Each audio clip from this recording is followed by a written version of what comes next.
I used to say that I was a perfectionist. I'm recovered. But I had to, my way of dealing was to say, well, a perfectionist actually has a gift of noticing details. And if shifting one detail, it changes things.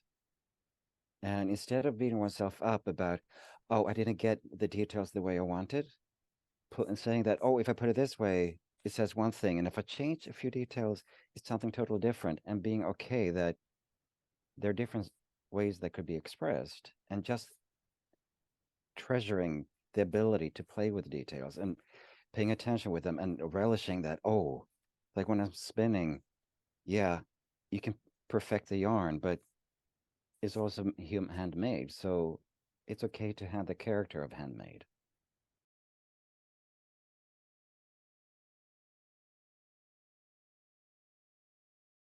Hello, and welcome to the New York Guild of Handweavers Member Spotlight.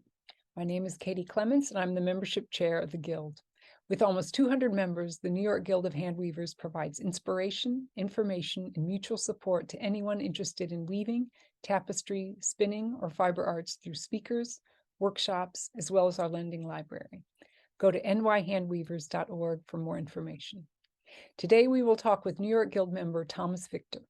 Thomas grew up on a small farm. His parents had the mindset of why buy what you can make yourself. He was taught the basics of woodwork, knitting, crochet, sewing, and spinning before starting school, and caring for animals and plants, of course. Natural dyeing and wet felting was soon added to the skill set, as well as some metalwork.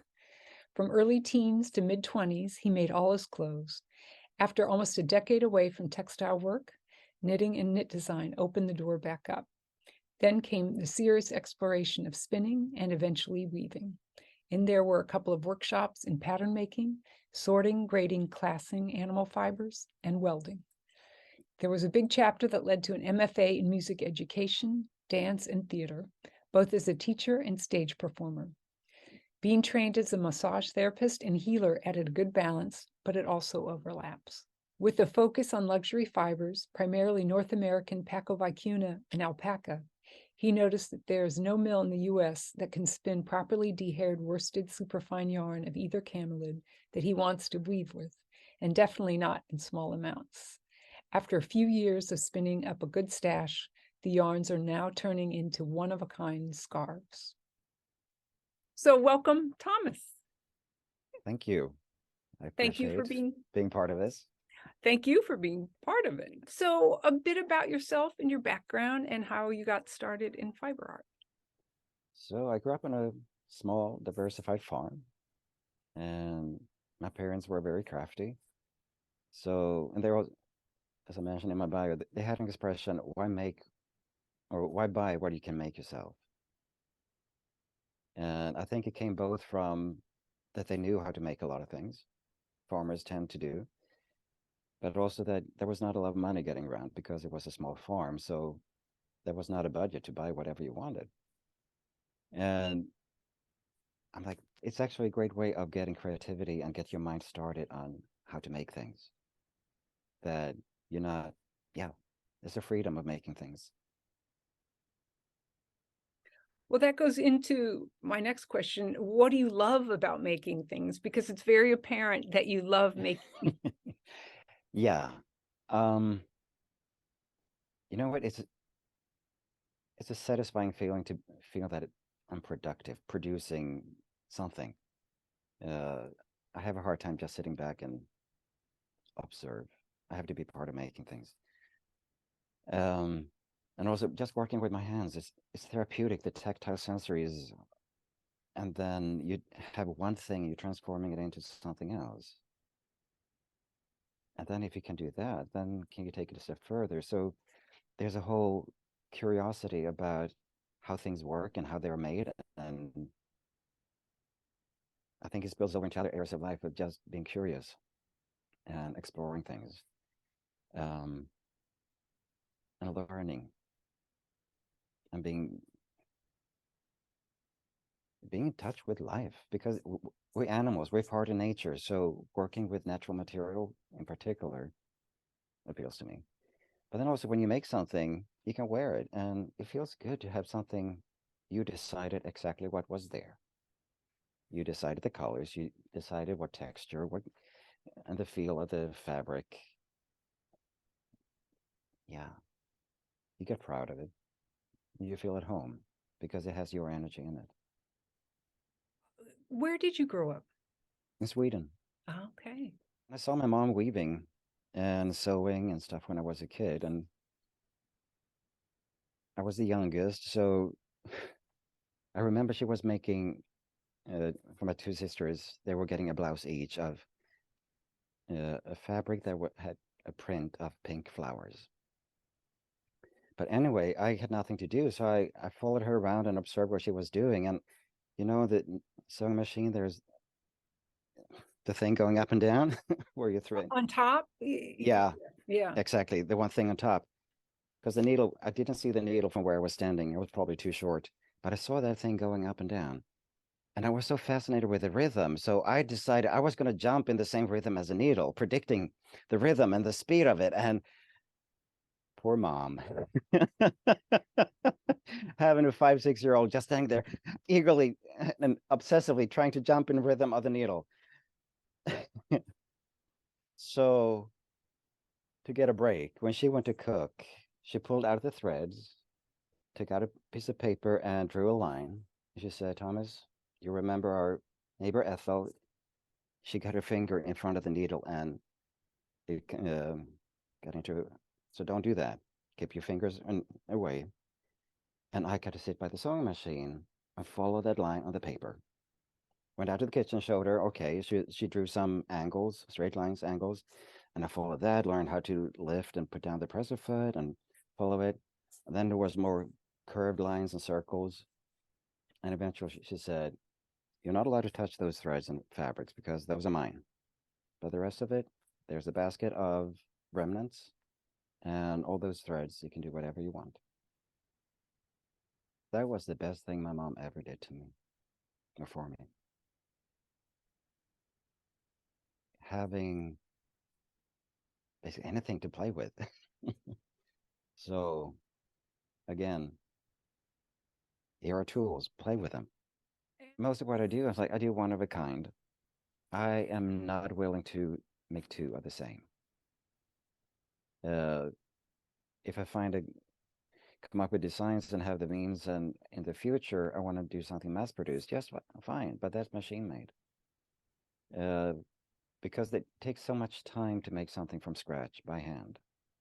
So if I'm putting in all that time and effort and energy and my love and heart, my soul into it, then it better be special. Why else making it? Yeah. What I started a few years ago was because people ask you once you start making things and people say, "Oh, that's nice. How much do you charge? Can I buy it?" And you stand there, I haven't thought about that part. And you realize you can pretty quickly shoot yourself in the foot. So I started clocking everything. Everything I do hands-on. I do not clock when the clock time. There's no tea break, there's no bathroom break or stretching, anything. I just want it for me to keep my structure is I time everything I do hands-on. And then I can say, well, labor laws should give you 3 minutes an hour to take a break. And but that no, I know I can be fair to myself. And then the discussions about how much are you paid per hour for skilled work. And so it's based on the hours and the cost of the material. And sometimes I get a little shy and say, I don't want it to be over $2,000. So I put it right below. But yes, it's skilled work. And a lot of people say, oh, can I buy for so much? It's like, oh, you want to pay me 50 cents or $2 an hour? I cannot make a living on that. But at the same time, their reference point might be going to Old Navy, and they're thinking if I offer the price of Banana Republic, I'm being generous because they have a different frame of reference. They don't know how long it takes. For me, the average of a scarf is about 100 hours. give and take 20 hours, depending on the size of it and the complexity and the fleece itself, how dirty it was. And if it's really fine fiber, it's flimsy and sticks to your hands when you get a little static or extra humidity. So you have to slow down a little bit. But I was like, yeah, it's a long process. Also, I mean, the perfectionist strain in me, I wanted to have quality and longevity, that it is an heirloom and it has to have the quality of it. And if I'm a little bit unsure, I'm happy to tell them before they buy that it might, this has a little shorter fiber and it might pill. So if you have a lot of scruff, it will pill much faster than if you're clean shaven or let the women wear it. I think that is my responsibility to educate the customer that this is how the fiber behaves and how it's expected to behave. And then it's up to them if they want to, how they want to wear it and use it or not. What do Yeah. you think is the most important thing to stay passionate about your creativity? Curiosity, keep exploring. Dare to be ugly or make something that is totally awful. Dare to fall flat on your face. Uh, and dare to make the mistakes where you get into big doo-doo and then you feel like crap because you made a, you think you wasted all that yarn. But finding your own, start thinking, using what the knowledge you have, or reach out and figuring out how you can turn it around. Because you've realized that you have way more knowledge and tools than you think. And if you don't have all the knowledge, you're thinking outside the box. And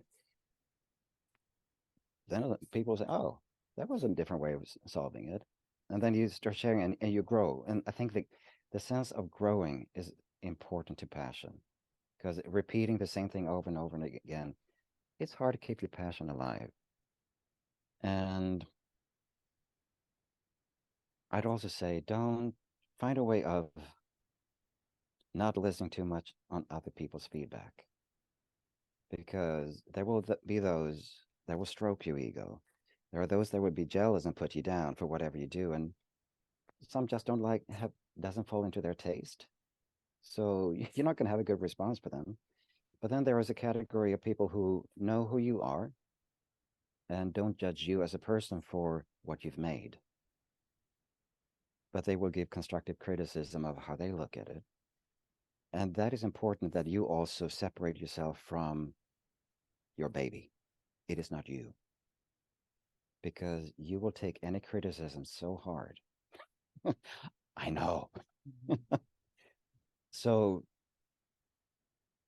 it has to be expression of you, and who you are is not negotiable. It cannot be negotiable at some point. There's a lot of learning the skills and figuring out what it is, who you are as an expression through the arts, but eventually you cannot compromise it, or you're not creating the art, the critics are. And I'm sorry, I want to see you. Okay, so start the slideshow. Super cute. Thank you for Yeah, including this. Who is this that's little being? it's a newborn Pakivicunia. I think he's a day or maybe 2 days old at that point. So taking his first steps. And I gave you the picture because he's cute. That's I'm all. struck by a day old and look at the coat already. Like, Yes, they're born with quite a bit of fiber. So are sheep as well. But the tips of the fiber, as they've been exposed to the embryonic fluids, it's brittle. So wow. when you get the first fleece off a fiber animal, the tips needs to be broken off, or they will shed and pill. Wow. Can you describe the Pakavicuna breed? So okay, in a biological sense, is a crossbreed between vicuña and alpacas. And vicuñas are the ancestors of alpacas, of the modern day alpaca. And when the farmers down in South America take their alpacas out to graze on the Altiplano, it's the same area where the wild vicuñas live. So sometimes they meet up and have fun, and then you get a puck vicuña. But the ones we have here in America, they come from the first ones were imported about 18 years ago, 18, 20 years. There was a screener who screened alpacas for import. He noticed that there were alpacas that were not as, what do you say? He noticed that not all alpacas were bred to the modern day standards of alpacas. They were more primitive in their looks and in their fiber, having more similarity to the vicuñas. So he and a few others imported some animals and started breeding them for the purpose of creating a new fiber that has the texture and feel of vicuña, but a little bit longer staple from alpaca, because vicuña fiber is extremely short. And also alpacas have a calmer temperament. Vicuñas do not want to be domesticated at all. They're very skittish and yeah, no domestication there. We'll see the next one. So these are the females. Yes, this is a group of females. I think there's some alpaca in there somewhere, but mostly they're alpaca vicuñas. So this is in the winter, so it's just a few months away from shearing. And if you remember what an alpaca looked like, they usually have more bulk of fiber on their bodies, on their legs, on their faces, compared to these. So they have a more of a slender appearance, similar to the vicuñas, but larger than the wild vicuña. Okay, so this is them in action. Yes. The farm that I work with down in Salida in Colorado, they're being out and grazing during the day, and then they stay in the barns overnight. So here they're being brought in, and they can't wait to get to the hay. They've been out in the grass the whole day, and oh, we're gonna have hay. So they are well fed, free access, meaning that 24/7 they have access to water and hay, and part of the day during they have grass. So now these are the locks. The top row are different breeds of sheep, and I did not. So sheep wool is divided in long wool, medium, and fine wools, and then you have the primitive breeds that I have not spent enough time to working with to give you any substantial, accurate information. So I left those out. But starting from the right, you see the extreme long lock. The first four are The top considered right. long wools. Oh yeah, wow, that's a very long fiber. Yeah. So, and then the fourth in is very fine wiggles. That's BFL, which a lot of people have heard about who are knitting. Blue-faced Leicester long wool. It's probably the finest of the long wools, and it is rather soft compared to it. And most long wools have a thicker fiber that's coarser, so you use it for outerwear or items that have more abrasion because it has endurance. And then there's a white and gray approximately in the middle. That's the medium wool called Romney. And that is a little bit in between. It can be outerwear, but upholstery, and so can the long wools, by the way. And then you're getting into the last four are more of the fine wools that are next to skin. And you see they come in different staples. And when you spin, if you just think about you're twisting fibers to make them hold together as a string or yarn, if you have a long fiber, you don't need to twist as many times because there's a lot of surface that has the friction holding it together. So the shorter the fiber is, the more twist you need to put into it. Yeah, you can over twist it and you can under twist it. And if you put in too much twist, you don't get a lot of squish. It becomes like a string. And if you take in the bare minimum of a twist, you have more of loft, the squishiness. So as you see, the character of the boldness of the long wool is like big curves compared to the tiny wiggles, zigzag thing of the fine wool. The character of your yarn is going to be very different when you twist it together. And the scales of the fiber are different, and that adds to the scratch. But the long wools, they're a little bit coarser and they will be pricklier because they don't bend as easy as a fine, low micron fine wool, adding to the softness. And then the bottom row. Yeah, starting from the right, where our pictures are, is mohair, kid mohair, with a lot of luster. And then there's an Agora bunny, the white and gray. And the next 5 are alpacas. So the first black one is almost straight. That's referred to as suri. When they run around, it looks like they have dreadlocks, usually.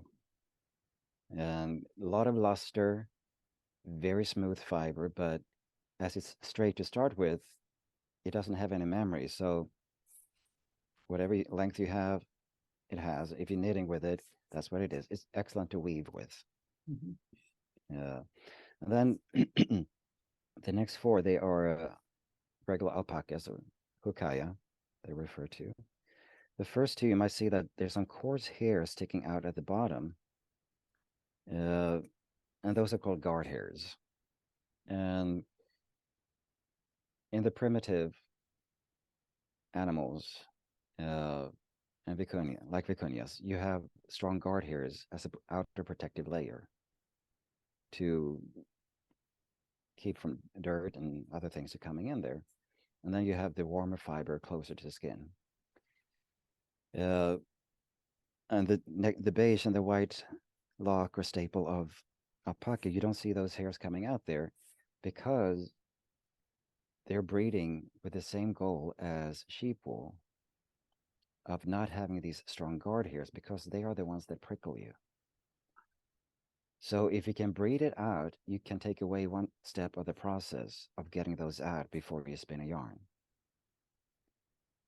But then there's a little payoff. It's like, well, if the guard hairs are really strong, they're easy to get out. But when they get close and closer to the rest of the fiber, but not close enough that you want to keep them in, there's too little difference and it's hard to get them out.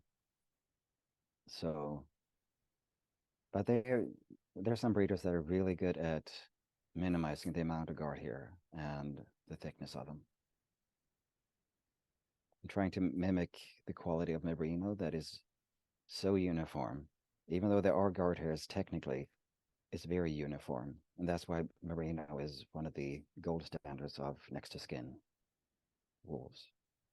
And And then the last 4 are alpaca vicuñas.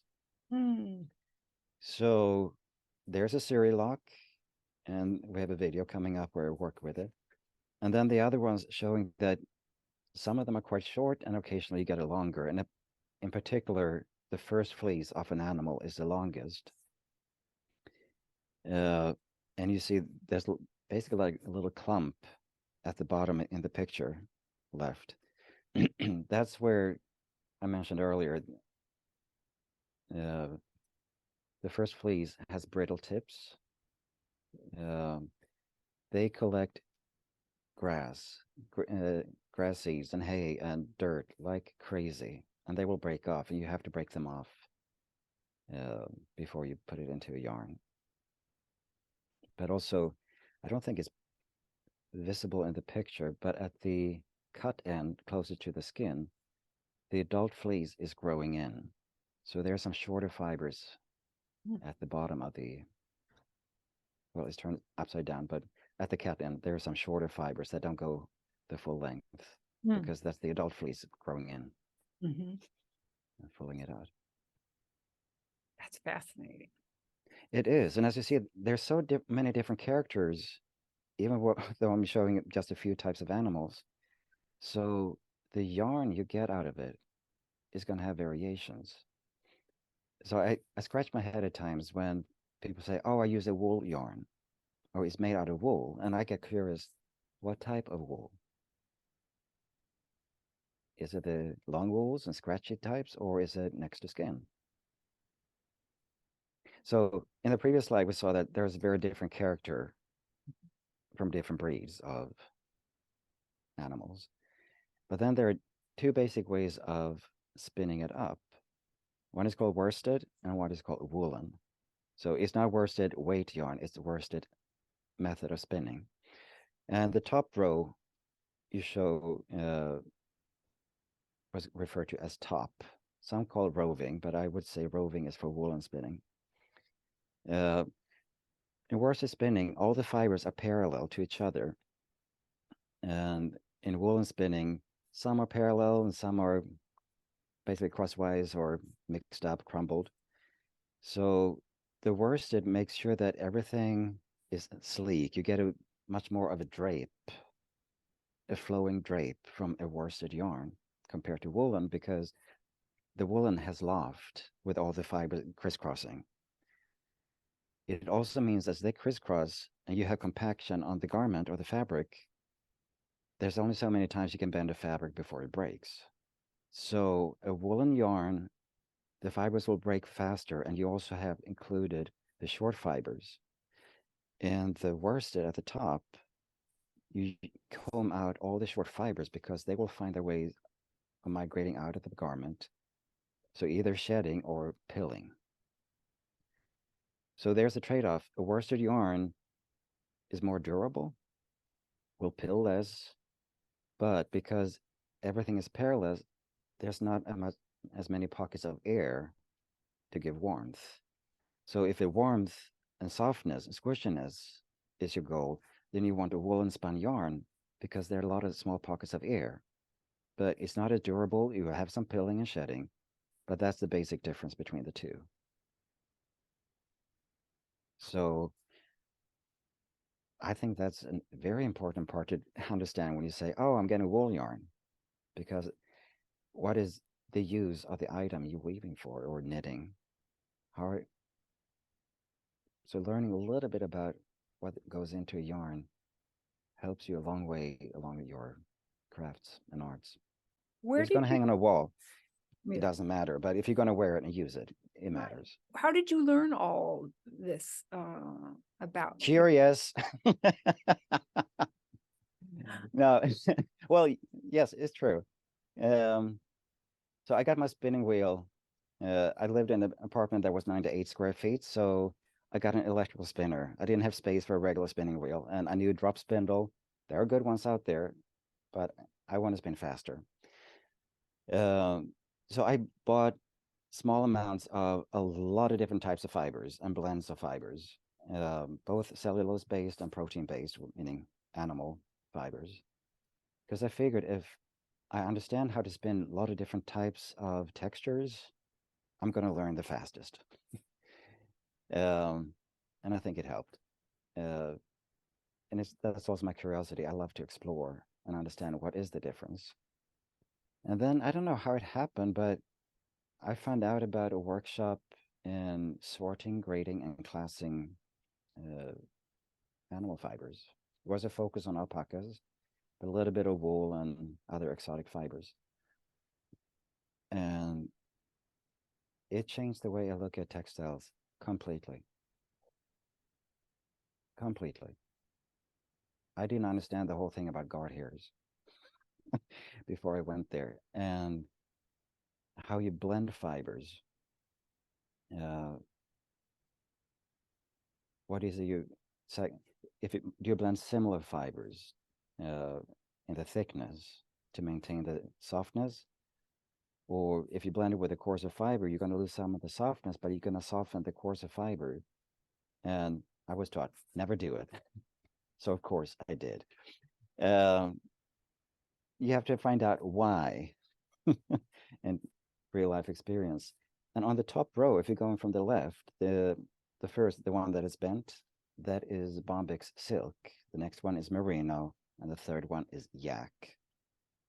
So the different staple length, they're all next to skin. Merino has a lot of memory and gives a squishiness, but also the memory when you're stretching things. Yak and silk does not have that as much. And then the fourth one is a commercial blend of the three. So it has like 60% of the merino that has a lot of memory and softness and loft. And then the yak and silk for additional softness and the luster of silk. And it's a combed top, so all the fibers are parallel, and I can spin a worsted yarn, even though it's a different, even though it's a mix of fibers, you can still get a worsted thing. And the next one is the kid mohair. Like the previous slide, it was at the bottom right, the wiggly, lot of shine. So it's combed. And even though you have those bold shapes in the fiber, you can still spin it into a worsted yarn. But mohair has its characteristics of making a large halo around it. So over time with use, it will have a hairy halo kind of thing. And the last lock is a dehaired Pakivicuña series that I showed towards the bottom of the other picture.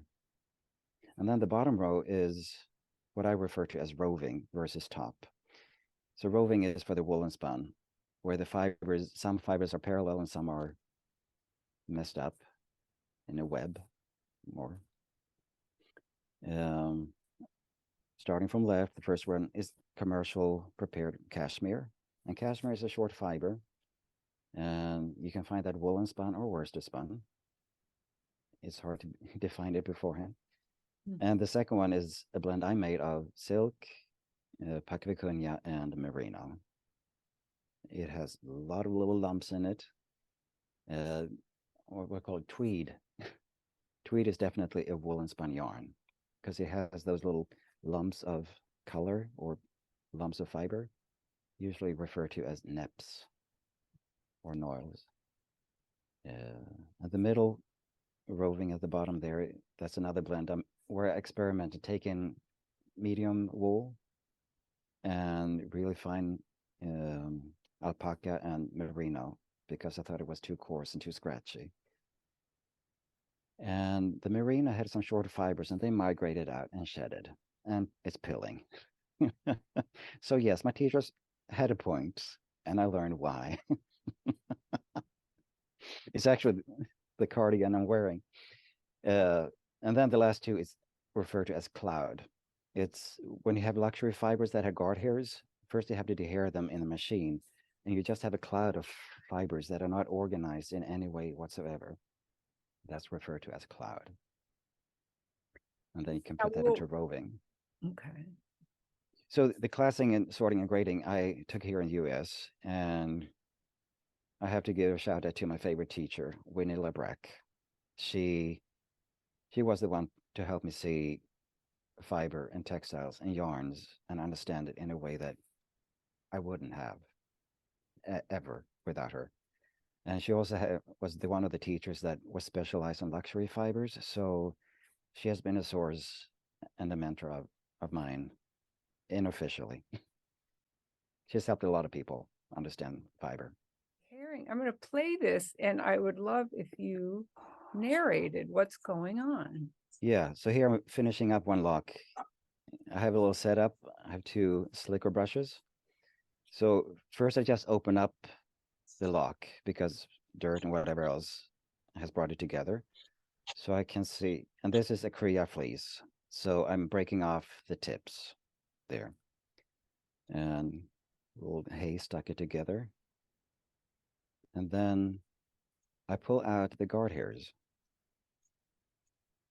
while also breaking off any brittle tops, part of the process. And then, as I mentioned, on a Kriya fleece, there's short fiber at the cut end, and I don't want them in a worsted yarn because they will pill or shed.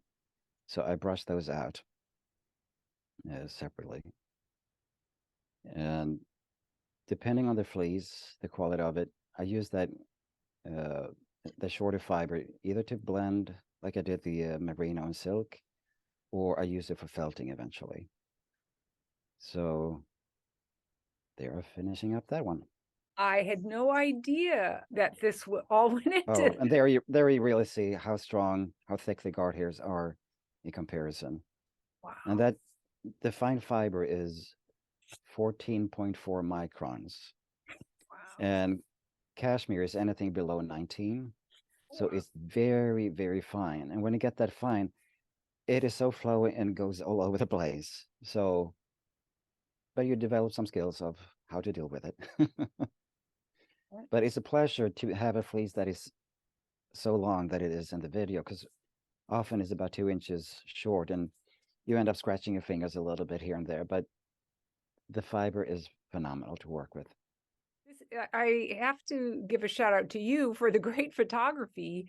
The Oh, detail thank you. on here is really helpful to Good. see. Okay, here we go. So yeah, that's my new electrical spinner.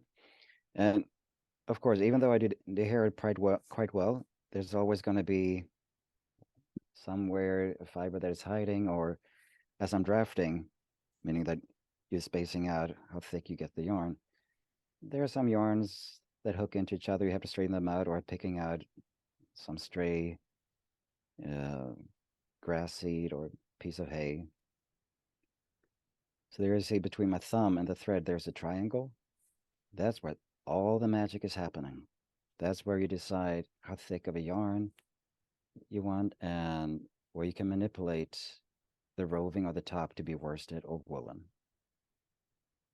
Basically, if you have a worsted top, you're gonna spin a worsted.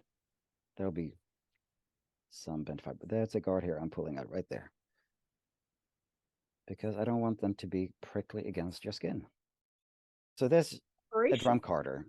You probably have seen old times, they're having the cards look like square paddles and the brush against each other to prepare for a woolen spun yarn and to blend fibers. And here's a crank. I crank it by hand, and I'm blending the fiber of the pac-vicuña and silk, and oh, this might just be pac-vicuña and cashmere.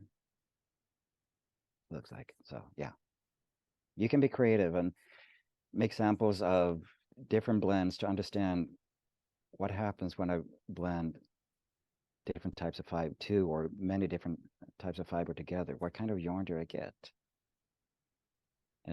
So you have control over the proportions of coarse and soft fibers, and then you can manipulate it more when you're spinning. Do you want to have a high twist, thin yarn, or a bulky yarn with a lot of loft, and or something between? So you get full creative freedom. The white yarn is Angora bunny, that I spun, probably the finest yarn I've spun. And both things I took to Rhinebeck actually this last fall. And I was hoping you'd mention that. I saw on your oh, Instagram that you, well, please tell us what happened at Rhinebeck. yeah. So of the scarves, the first one off the loom was blue and a little green rift in the middle. And that won first place and best woven. And this skein of Angora, uh, somehow I was like, I'm still almost embarrassed and humbled, because it won best of show of all the items. And I think that came as a surprise both to me and a lot of participants, because there was some gorgeous lace knitting and crocheting. And in a sense, I think my scarf was more was harder for me to make than the skein yarn, but it is a nice skein yarn, I admit. So Well, thank such you a for beautiful fiber. including this picture and putting the quarter for scale. It just is really helpful. Yeah, because otherwise you don't understand what you're looking at. It could be a really chunky yarn on a Well, raglan. congratulations. Well, thank you. It was That's wonderful. encouraging. Yeah.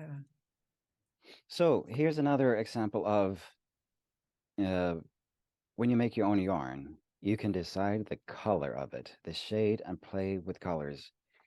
Even if you don't dye, um, so to the left, the purple and white and blue, the purple is bamboo bast, so not the man-made rayon, it's the bast of bamboo. And the white and blue are commercial top of merino, very, very fine. So I just mixed it in different proportions, so having 30% of the bamboo and 70% of the merino. And depending how much white or dark blue you took, you get different shades. So that's one way to play. And you can do that with natural fiber as well. Those are from 2 alpaca fleeces. So in the bundle on the left, you have what's referred to as fawn, and on the right is the white fleece. So those are the ones I started out with.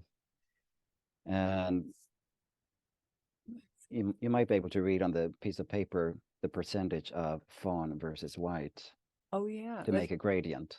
So So I can actually read, I think it's here we go. 25, 75, 50, 50, There you go. and 75, 25. 1288, 595, 0, 100. Wow. Boy. How Yes, how good are you at taking having notes? that is my note. And for a while I took notes, and then I said, you know what? Ah, it's so easy to make another sample. And because I also was taking notes when I was dying, and I missed some, which I regret, but um, different fibers take up different amount of dye, depending on, because you have the shaft of the fiber, and then you have the scales. A merino is known to have scales that are close to the fiber. Other sheep wools have a wider opening, and that what makes it scruffy and scratchy. And alpacas, their fibers are closer to the shaft, so it can be harder to get the molecules of the fiber pigment to stick to the fiber, depending on the structure and how many they are, how long they are, and so forth. That's a whole science I am not too good at. I'm just playing around with experience there. But anyway, when let's say you blend natural fiber and you don't want to do a lot of dyeing, one dye bath gives you a lot of colors, a lot of different shades. So you can stick with the natural colors, or you can choose 1 or 2 dye baths instead of having a ton of them. Dye baths where you have 1% intensity or 0.5% to 2% to get different shades of that color. You can do it by blending the fiber ahead of time. So saving some work maybe, or different way of playing. And this was another dye experiment and play. When I decided to get my big loom, was a little bit prompted by my sisters giving me European wet spun flax, super fine. And I said, my little baby Mac will not be able to make it justice. So that's why I got the loom for figured weaving, I figured. And as I said, I do love color and lots of it, and play around, combine in different ways. So I did dye 1%, 0.5%, and 2% intensity. 1% meaning the amount of dye powder you put in is by weight 1% of the dry yarn or fabric. So that's how you control the shades, because it's fun to play with gradients, right? And I had both natural colored and bleached linen, so that too gave a variation of more muted colors versus the clearer, brighter shades. Another dye experiment. So as I mentioned with the alpaca, the fawn to white, and the different shades of blending, uh, here I have commercial, on the left, I have commercially dyed yarn. The bottom is natural, but the other ones are dyed. And it is Kiviot. And I didn't take notes or keep the notes. It's moved too many times. but I overdyed it with blue. So I put all the different original colors that I bought in a weaker blue and a darker blue. And those are the results. So if you have yarns of the same quality and you would like to use them together, but the colors are clashing, overdying all of them with, for example, blue or whatever colors you have that will not make them too murky, maybe, you can tie the colors together by overdying.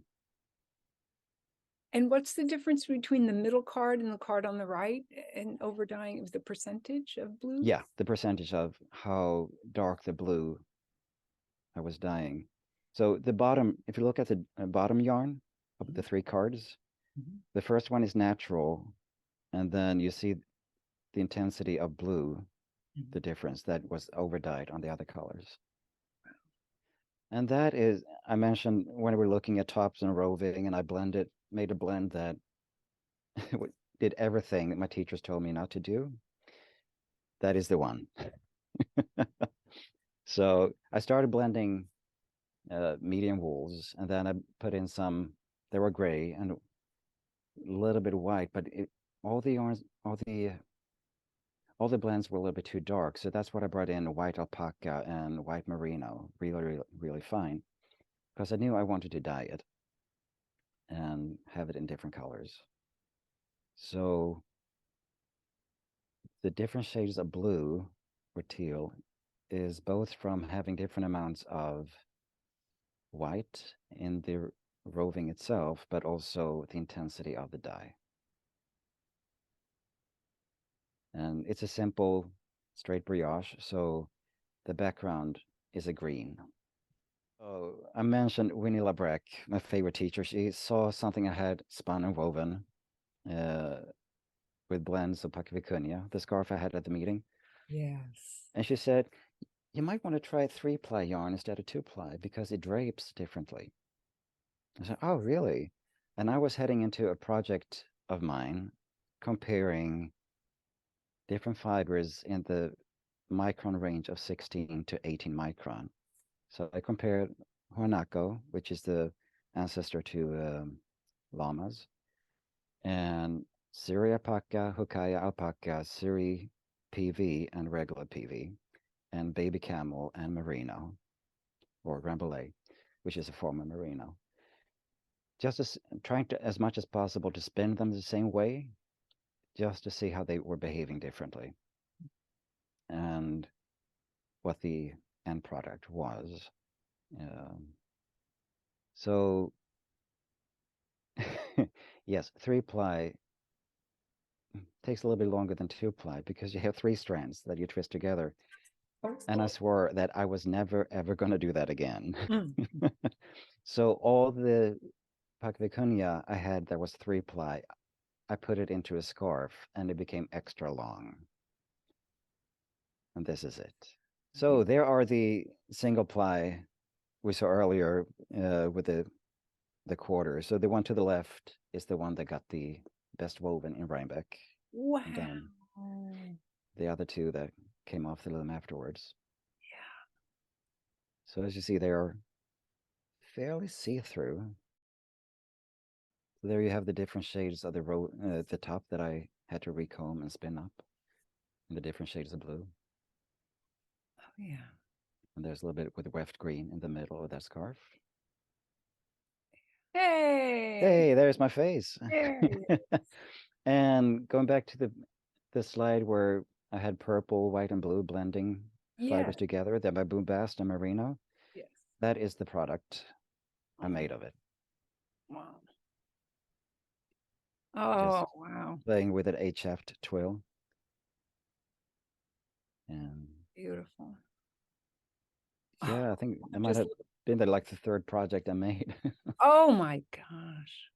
Wow. And then you had said at the meeting you knit the sweater, right? Yes, that's Kiviot. I splurged. My landlord had overcharged me so much that I had a year's rent free. And I said, I'm going to treat myself to some ultra luxurious fiber. And Kiviot is so warm. and I've had a tendency to freeze. I hate the Mm. cold. I know how to dress, but I hate the cold. Mhm. So I've been a bit of a fiber snob, finding the soft and really warm fibers. Well, Mm, and what you do with them is just, it's a great mix yeah, of high grade fiber, high grade skills. yeah. And you can go wrong with cables, but I wanted a cable sweater, so that's what I designed. What does being part of a guild mean to you? I've never been part of a guild. So I'm curious. I've been to one meeting in person, and I felt that there's a community, and also realizing the width and depth of knowledge. I I didn't realize that it would be as tangible, but as I said earlier, having people around me that understand why I throw out a sofa.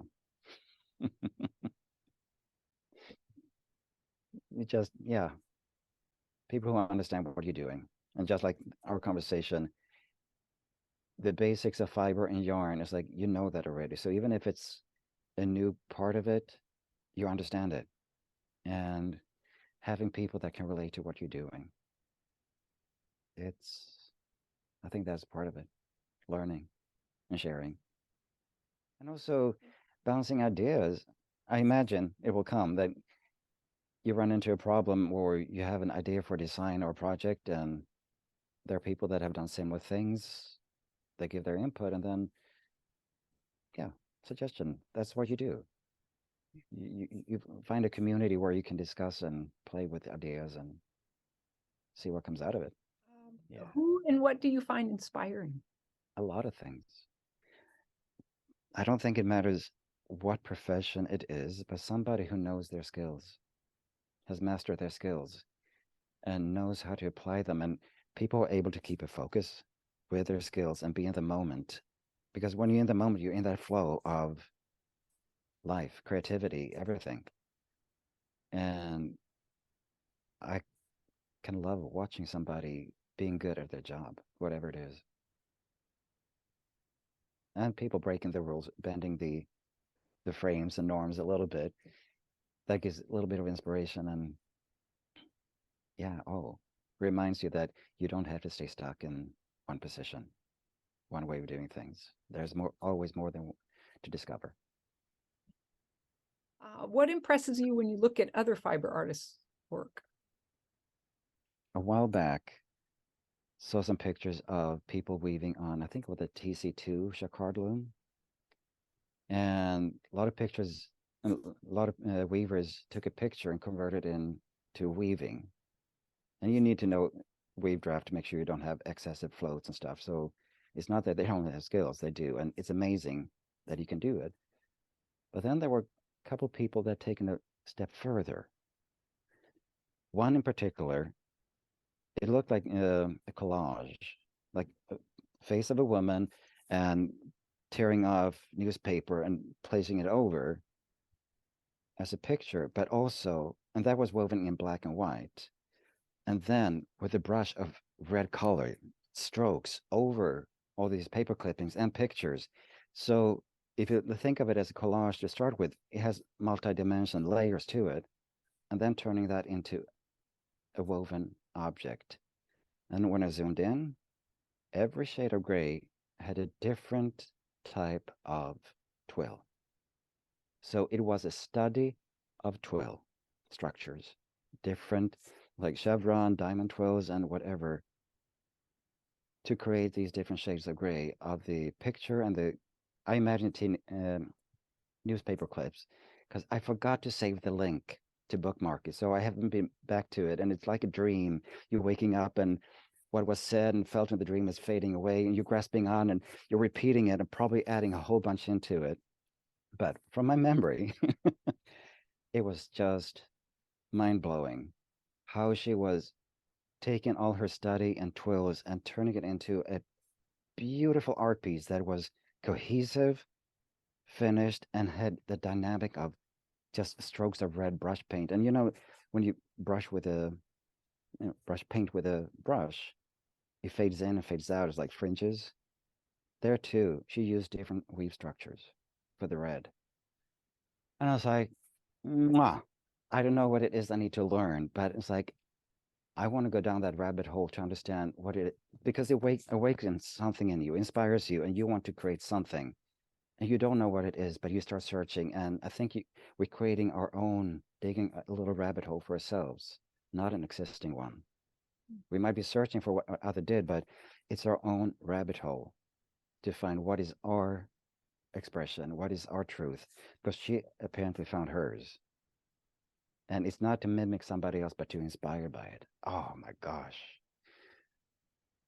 I hope I find that page where it was displayed so I can study it again. When we get inspired by something that is good art, that we think is good art, it is awakening and touching the artist in us.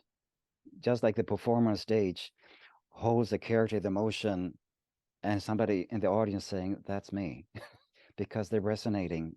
They recognize the feeling of the character.